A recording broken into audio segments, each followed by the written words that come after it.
ଓଡ଼ିଆ ଚଳଚ୍ଚିତ୍ର ଜଗତର ଜଣେ ଏମିତି ଏକ ମହାନ କଳାକାର ଯିଏକି ସିଏ ହେଉଛନ୍ତି ଶ୍ରୀରାମ ପଣ୍ଡା। ଶ୍ରୀରାମ ପଣ୍ଡା ଜଣେ ଓଡ଼ିଆ ଅଭିନେତା ଓ ନିର୍ଦ୍ଦେଶକ କାହାଣୀକାର। ସେ ଅଧୁନା ବିହାରର ମୁର୍ଗାଂଠାରେ ଆଶ୍ରମରେ ଜଣେ ସନ୍ଥ ଭାବରେ ଜୀବନ ଅତିବାହିତ କରୁଛନ୍ତି।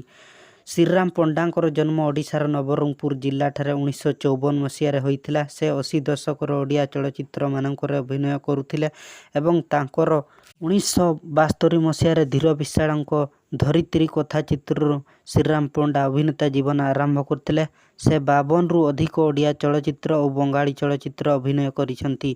1991 ମସିହାରେ କଥାଚିତ୍ର କୁରୁକ୍ଷେତ୍ରରେ ପ୍ରଯୋଜକ ତଥା ନିର୍ଦ୍ଦେଶକ ଭାବରେ କାର୍ଯ୍ୟ ତୁଲାଇଥିଲେ।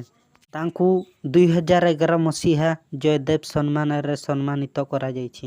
ସେ 1970 ଏବଂ 80 ଦଶକରେ ଓଡ଼ିଆ ସିନେମାରେ ଜଣେ ଅତ୍ୟନ୍ତ ପ୍ରମୁଖ ଅଭିନେତା ଥିଲେ ଏବଂ ଏହି ସମୟରେ ତାଙ୍କର ଅନେକ ଚଳଚ୍ଚିତ୍ର ଖୁବ୍ ସଫଳ ଲାଭ କରିଥିଲେ। ଅଭିନୟ କ୍ୟାରିୟର ପରେ ସେ ଅନ୍ୟତମ ସାଂସ୍କୃତିକ ମୂଳକ ଅନୁଷ୍ଠାନ ଏବଂ ଧାର୍ମିକ କାର୍ଯ୍ୟରେ ଜଡ଼ିତ ହୋଇଥିଲେ। ସେ ମୁଖ୍ୟତଃ ଆଧ୍ୟାତ୍ମିକ ଧାର୍ମିକ କାର୍ଯ୍ୟରେ ଲାଗିଥିଲେ ଏବଂ ଏହା ପାଇଁ ସେ ମନ୍ତ୍ରୀ ରୂପେ ମଧ୍ୟ ଦେଶକୁ ସେବା ଦେଇଥିଲେ। ଶ୍ରୀରାମ ପଣ୍ଡା ଓଡ଼ିଆ ସିନେମାରେ ଜଣେ ଶ୍ରେଷ୍ଠ ଅଭିନେତା ଏବଂ ପ୍ରେରଣା ସ୍ୱରୂପ ଶାଖା ପ୍ରଦାନ କରିବାରେ ନିଜକୁ ପ୍ରତିଷ୍ଠା କରିଛନ୍ତି। ତାଙ୍କର ଅଭିନୟ ବ୍ୟତୀତ ଅନେକଙ୍କ ପାଇଁ ପ୍ରେରଣା ରହିବ।